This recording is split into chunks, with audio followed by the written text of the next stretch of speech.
દાહોદમાં નકલી એને કેસ મામલે દાહોદ પોલીસે સપાટો બોલાવ્યો છે। દાહોદ નકલી એને કેસ મામલે દાહોદ જિલ્લા નાયબ પોલીસ અધિક્ષકે વધુ તપાસ કરતા દાહોદ જિલ્લા પંચાયત કર્મચારીનું નામ ખુલ્યું છે।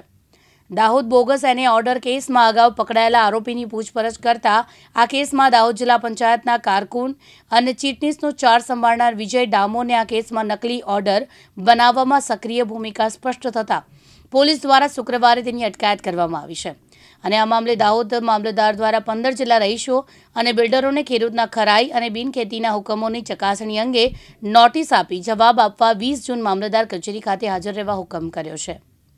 બનાવની હકીકત એ પ્રકારની છે કે બી ડિવિઝન પોલીસ સ્ટેશનમાં એક ગુનો દાખલ થયો હતો નકલી એને બાબતનો, જેમાં જકરિયા મહેમૂદ ટેલર નામના વ્યક્તિની સર્વે નંબર 303, 305, 306 નંબરની જમીન હતી।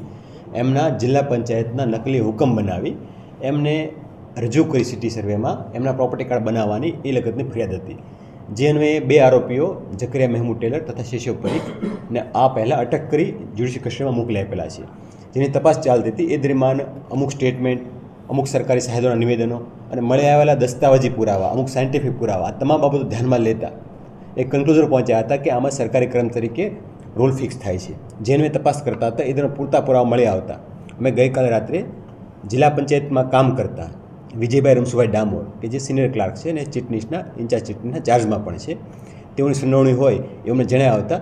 તેમને લાવી અને પૂછતાછ કરેલ હતી અને પૂછતાછ દરમિયાન આ વસ્તુ ક્લિયર થતાં તેમની રાત્રિના સમયે અટક કરવામાં આવેલી છે અને આગળની તપાસ હાલમાં ચાલુમાં છે। નેહલ શાહ, દિવ્યાંગ ન્યૂઝ, દાહોદ।